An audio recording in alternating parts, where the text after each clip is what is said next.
All right, guys, welcome back to another video. In this video, I'm going to give you 3 reasons why weighted chin-ups are key. Now, this is a movement I've been doing for years, and I believe it's the best movement out there, period. But this is definitely a movement that you need to be making the cornerstone of one of your lifting days. So whether you're running a 2-day split, 3-day split, ABA, push pull legs, upper lower, it doesn't matter. Full body, doesn't matter. You need to make this lift the cornerstone of one of those days. That means you lead the day off with it. You hit it when you're fresh, so you get the most out of it. Here's 3 reasons why. The first is that it is a closed chain exercise. So an open chain exercise is most of the things we do at the gym, like the squat, the bench press. Our hands are moving, but everything else is staying still. In a closed chain movement, this is body weight movement. So the pull up, the chin up, a dip, an inverted row. Our hands are not moving. Everything else is moving. So like this for an inverted row, this for a chin up, so on and so forth. So those are going to give you a greater degree of muscle activation. And speaking of, that's the second reason.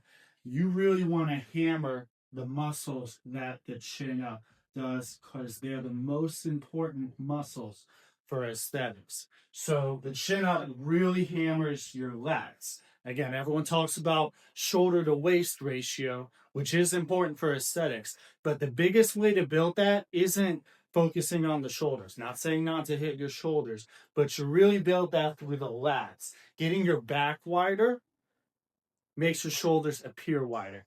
I've gotten the best shoulder to waist ratio gains. One, obviously, from getting lean. You have to be lean. But two, really hammering and growing my lats through chin ups has really helped out. Also helps out your biceps. Okay, again, you get lean, you get the biceps, you get the bicep vein, it's over. There are some chicks out there, once you have that bicep vein going, it's a wrap. It's good. It also hits your abs and your core. So people say like, oh, do 10-minute ab routines, do a bunch of crunches. If you are hammering these chin ups like you should be, it's going to fry your core. Okay, you are going to have solid core strength. You are going to have abs. Just get lean, do your chin ups. It's impossible not to have abs. And the last and most important reason for you to include weighted chin ups, not just include, but make it a cornerstone of your workout program, these tell the truth. Let me explain by that.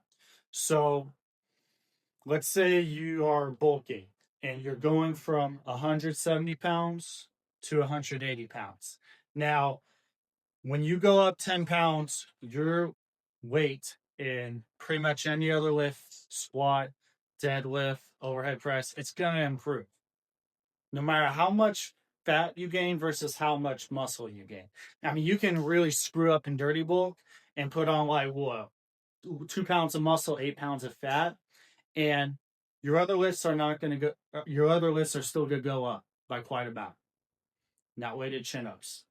They tell the truth.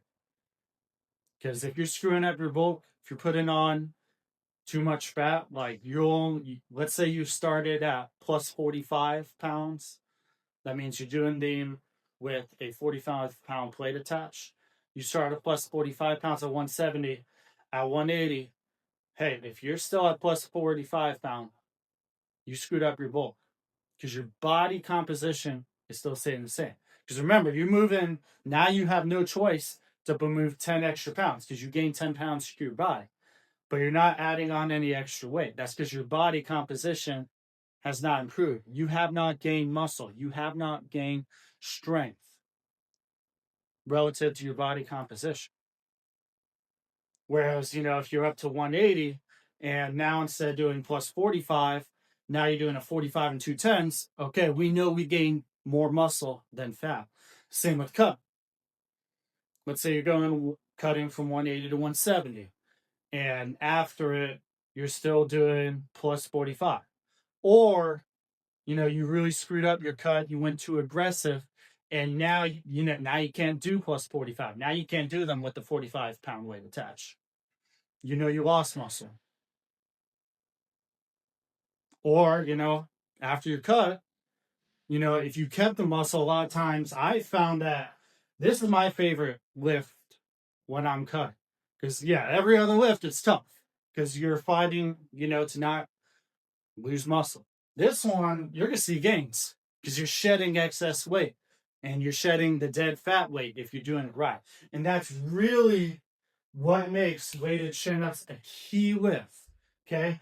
Not just because it's going to recruit a lot of muscle and a lot of these key muscles, but it's really tell you the truth on how you're doing on your lean bulk or on your cut. And I didn't include space for them, but personally, they're a lot of fun. They're so much fun. Do them reverse pyramid style. That's what I do. Do 3 sets.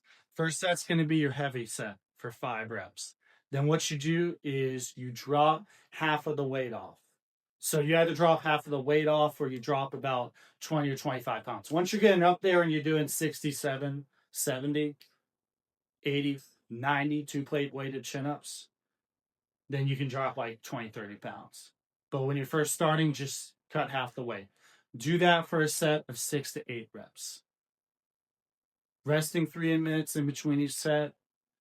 Take off the rest of the weight and do the last set body weight, 8 to 10 reps, or with a very small amount of weight, like 5 pounds.